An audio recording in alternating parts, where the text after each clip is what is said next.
Hello, friends. Hope you're doing well.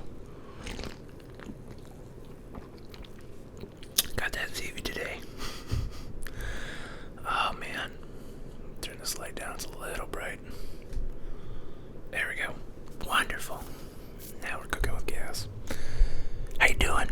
I hope you're doing well. I am. I'm really good and not so good because, okay, so good news is I feel pretty good. Bad news is for like the last 2 weeks, I like pulled a muscle in my back. I think it's like the QL, which I don't know what that stands, like the quadratus lumborum or something like that. It's got a weird name, but basically it's like a spine stabilizer. So like standing, walking, sitting, these all are like, that's what does that. It keeps you upright. About 2 weeks ago now, I was feeling real, like, just tight everywhere on that Sunday. Other than that Monday, it was just like getting stabbed in the back. Like I could not move. Any movement just like destroyed me. And like I was on the ground for, I don't know, like 4 or 5 hours till like I had to pee. And then my girlfriend tried to help me get up, and like I couldn't, like her bullet, anything was just not working. And she's like 5'5", and I'm like 6'5", like 280. Like there's no way she's picking me up. So we built a little staircase out of like camera cases, and then I like slowly eased my way up them, and it was just a nightmare. And it's been tight and it's been hurting, and it's still tight, but the pain is like almost all gone. I'm just aware of it right now, so I don't know what I did to sprain it or pull it or tear it or whatever. I don't know what the terminology is, but it was pretty messed up. So that's the good news. I'm starting to feel like a human. When I wake up in the morning, it's stiff again, but like throughout the day it loosens up and it feels like moving gets it. I don't know what it is about. You'd think rest would help, but today I rested all day and it felt worse. And then I got up and moved around, and now I feel better. So, it is what it is. But the bad news is that my girlfriend is gone for 2 weeks with, she's on going to a family reunion down a couple hours away with her parents, and then they're stopping to visit like grandma and grandpa in Tennessee somewhere. And so it's like, I'm like, man, a 2-week trip, like, and I think because she just moved out from her parents' house, under her parents' control. Now she's an adult. I think she has quickly realized, like, when you have like autonomy over your schedule, like a 2-week vacation with your parents, with your family, becomes torture. And she found that out very quickly, I think, because she's already like, I miss you, and it's been like a day, and I miss her too. It's just different. What's weird is like, since she moved in, I was like, man, I definitely miss my old apartment. Whether or not she was here, that's another thing. But part of me like misses like living alone, because I lived alone for like 4 years, and like there's you don't have to compromise with anybody. Like however you like things, like that's how things go. If you want it to be dirty, there's no one to complain about it. You can just be as messy as you want. You're just like, fuck, I'll clean it later, I don't care. And so moving in, there's the growing pains, but part of you is like, man, I kind of wish I lived alone again. But then now as soon as she's gone, you're like, I miss her, I want her back. I'll do the dishes.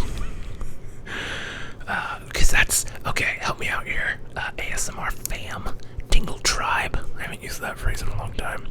Somebody nice commented that should be the name of my fan base, but I don't really have a fan base. I got like the one troll who like tells me I smoke marijuana too much and wants birthday shout outs, and then stay handful of people just comment, which I love you all. But anyway, so my girlfriend has this idea that like, so the kitchen sink, there's like 2 sinks, right? It's like 1 sink, but like 2 sides. I don't know what you call basins. I don't know what you call them. But But she is convinced that there's the side with the garbage disposal, okay? But the side that doesn't have the garbage disposal, if anything goes down that drain, it just gets stuck somehow. Like food, like little bits of food, if it goes down that drain, it will just be there forever and smell. And I'm like, that's not how drains work. Like, in the history, I don't know. And so she's just convinced that, like, that's a problem. And I'm like, that's not a thing, babe. So she has, like, that is, like, the drying sink. And no, you can't put anything in there but, like, dishes that need to dry. And I'm like, that's not how no one designed sinks to work like that. So there's, like, a drying rack in there, which ostensibly means our kitchen sink is just the one half, and it's super small. And it drives me up the fucking wall, because half the time there's dishes in it, which is mostly my fault, because I don't do it. It's just very fast. I'm the kind of person who eats and then just, like, dumps the dishes. And then, like, every 2 or 3 days, I'll take all the dishes, I'll load the dishwasher and run it. I'll do it all at once. I like to batch tasks. I'm not very good at keeping up with things. I don't know, I think my brain has somehow talked myself into, like, you gotta batch tasks for productivity, which is like, yeah, be productive. But, like, the reality is I'm just fucking lazy about some things, and I just don't want to do it. Because, I'm like, yeah, what, with all that extra time you're saving by batching your task, what are you doing? I'm like, watching The Office for the 9,000th time, what? So, she's right about some things. But yeah, that's bullshit, right? I mean, help me out, leave a comment, drop a comment. Yeah, so there's that. But in more good news, she is going to start her own ASMR channel, which is awesome, because it gets me one step closer to my pipe dream goal of basically owning a content farm, for lack of a better term. If you're not familiar, content farms are like those, you've seen like those YouTube channels where it's like kitchen hacks and they just like make a bunch of shitty videos every day. I want to do that, but like not shitty videos. Granted, it might eventually morph into shitty videos, but I think like I've got this ASMR channel, I've got a white noise channel. Like those two together, the white noise channel makes a lot more money than this one. But yeah, this is fun to do. And so we get those two, we get her doing it. If I get my movie channel, I've actually put effort into it. You get like 4 channels, if you can get it to the point where that collectively it's making $4,000 or $5,000 a month, which is something like 3 million views, which is a very tall order. I'm not saying that's easy, but when you look at YouTube wide, there's people that get 50 million views a month, no problem. So like to get to 4 million, it's like if that was your full-time job spread over 4 channels, 5 channels, 6 channels, who knows, we can make more channels, I think it's doable, and just make that the full-time gig. And then 4,000 a month covers basically your base expenses, and then you still do limited freelance work that doesn't take a lot of time, and I think it's doable. So that's kind of like the escape route. And even if it's not doable, just take that money, whatever money it does make, and invest it in the stock market for a retirement fund. Which, how are your stocks doing? We haven't talked about stocks in a while. Are they doing good? Let me know. Drop a comment. Help me out here. My stocks are doing, they're kind of all over the place, because I've been doing options. I was doing options trading a lot, and now I'm just kind of waiting. Let's see, last month I'm down $1,000, $1,699, which is kind of a bummer. But in the last 3 months I'm up $2,000. So, yeah, that's the stock market for you. You gotta take a long-term view, because down in the last month, down 1,600, but in the last 3 months, up 2,000. It'll turn around, or it won't. It'll get worse. Who knows? But basically, just invest in the basics. If you're scared of the stock market, I made a video about it. About like stock market 101. I'll give you the brief Cliff Note version. Basically, just invest in what are called ETFs, which are essentially like a mutual fund that you can own a share of. And a mutual fund basically just takes money, buys a lot of stocks. So by doing that, you're kind of investing wide.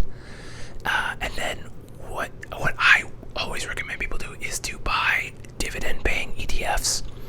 So there's one that's like SDIV, which is it's a index fund that indexes high paying dividend stocks and pays a dividend. I think it's monthly payment. And then you just, on your brokerage, most brokerages have a feature setting, I don't know what you want to call it, where you can just set it to whatever dividends it pays, it reinvests in the security. And so if you do that, you get 2 or 3 of those dividend paying index funds. Every month or every week, you take an amount of money that you're comfortable saving for your retirement. You know, even if it's $5, get started now, because you know, $5 in a year is $250. It adds up, and most brokerages now you can buy fractional shares, so don't think you have to buy a whole share. I know Fidelity does it. I know Robinhood does it. There's other ones I'm sure that do it. So you do that, and then you just put your $5, your $10, your $20 in until you can get more. You know, a good benchmark would be like 10 to 20% of your paycheck if you can get to that level, which I know is not feasible for a lot of people for a lot of reasons. But just get started, even if it's $1, just get that muscle memory in of putting money in, you know, and then get that habit started. And then before you know it, you're like, okay, I could skip drinks this week. That's $20 I can put in, you know. And then, but it's the timing. The time in the market helps you, and it'll grow. You know, and then when you're 50, 60, 70, 80, when you're ready to retire, you'll have some money for you that you can live off of. But really, I think with dividend-paying stocks, the key is just to get, if you're on a long-term approach, the key is just to own a lot of shares, and hopefully, and historically speaking, it will grow. You know, historically, the market always goes up. There's dips and dives all over the place, but if you just have a large number of shares as early as possible, reinvesting in themselves, it should get you higher numbers of shares and higher values as time goes on. So that's investing 101. If you don't want to put, that's really all the effort you have to do. And the faster you're able to get to the part where you're dropping that 10%, that 20%, especially if you have like a 401k and your employer matches it, max that match out, you know.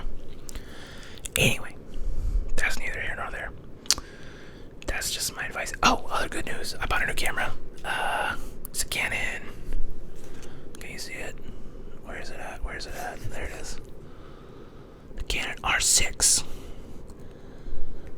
It's cool because it's got a flippy screen. I've always wanted a photo camera that has a flippy screen, and I just finally got one. So I don't know if you can. It's got a flip screen. I took some senior pictures on it the other night. Oh, let's see. I'll flip these upside down. See if you can. Will it focus on her little face? I don't think so. Yeah. Let's see if I can find any good ones. Yeah, those turned out pretty good. Nice. Yeah, photos. So, I'm pretty happy with it so far. It's pretty cool. Although, taking those photos, I got a tick or two on me, which I didn't find out till I got back to the apartment, and I was like taking a shower. I was like, what is that? I was like, a tick. Wow. I used bug spray that specifically said ticks on it. So it goes, right? Yeah, I'm really happy with it. It's my first, it's the second mirrorless camera. I owned a Sony a7S II, and I hated it because when you take a picture, there's like a little LCD screen in this. Because usually how old DSLRs work is that there was a mirror, and that when you push the shutter button, the mirror would flip up, and the picture would take on the sensor. But it goes so fast that the blackout is instant. They finally got it right with the R6, and the autofocus on this is fucking bonkers. It's so quick, it's so good. I'm very happy with it. So maybe I have to buy a second one, because I usually when I shoot events I do strap where I got so now I'll have my 5D Mark IV, and then this guy will be the main camera. Yeah, but they're not cheap. They're like $2,500. So, but the good news, when I look back at pay off the Mark IV, which cost me like $3,000. I've probably made $40 or $50 or $60,000 easy with it. So it's worth it. It pays for itself eventually. Yeah. So those are the updates. Been gone. You're not supposed to say like, "Oh, I've been gone. Sorry for not posting," but literally, I could not sit up until like the last couple days, and I've been kind of busy. So today was kind of like my first free day where I can actually sit and talk for like 15 minutes without being like, "Hey guys, it's me, oh fucking old balls." So yeah, I'm starting to do better. Get back into it. I think for a long time I was trying to think about like daily ASMR, and I've been having trouble like sticking with making them since I moved to this apartment. I don't know what it is. I think I've got my ASMR desk. That's definitely helping. But I think I might try to like just adjust the schedule to just 2 days a week, which allegedly is apparently like the best amount of posts you should do on YouTube. According to Casey Neistat, is twice a week is the optimum. But that also sounds pretty sustainable, so I might try that for a while. And then focus on these other channels, and then who knows, maybe build that YouTube pipe dream and become a YouTube millionaire. And then I could, invest in employees and stuff, and then I become like a studio. That would be a really cool to just like have people come in, I'll pay them, we make cool shit, put it up online, and make some money for everybody, and then maybe do some good with that money. Although I did watch, so I've been thinking about also that. Just another thing I've been thinking about is like, how do you maximize the good you do in the world? And it's like, is it better to contribute a few dollars now, or to invest those few dollars and invest, put in a bigger money later? And I watched Wall Street today with Charlie Sheen and Michael Douglas, and they had that sort of quick conversation about it, and there was no good takeaway from it, but Martin Sheen was just like, you gotta be a player to help the world or whatever. And a guy was like, well, you can't be halfway pregnant. And I was like, yeah, you can't be halfway pregnant. You're either helping the world or you're not. So, I mean, there's that, good intentions and all. Are good intentions worth more than boots on the ground now? I don't know. So, that's something I'm thinking about. Something for you to think about. Leave a comment down below if you think, boots on the ground now is worth more than a big sum later when you're older. I don't know. Let me know what you think about it. And I'm gonna go walk around, do a little bit of a light workout. Hopefully, get this all back in order so that I can be back making stuff. Anyway, I hope you're doing well. And if not, well, I hope that turns around for you real soon. And I'll see you next time. Have a good one.